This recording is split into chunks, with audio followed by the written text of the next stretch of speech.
Ngayon naman po ay sa video na ito ay sasagutin natin yung tanong na what is the main goal of the Great Commission? Or for what purpose are we doing the Great Commission?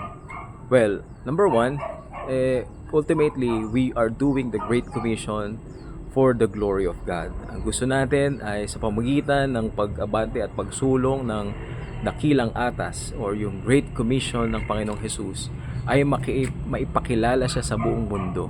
Malaman na ang Diyos na ito, ang ating Panginoon ay maluwalhating Diyos, makapangyarihan at dakila sa lahat, at ang kanyang paghahari ay mapaglawak sa pamamagitan ng paggawa ng maraming mga alagad at mga disipulo ng Panginoong Hesus na magpupuri at sasamba sa Kanya na nagpapahayag ng Kanyang kaluwalhatian.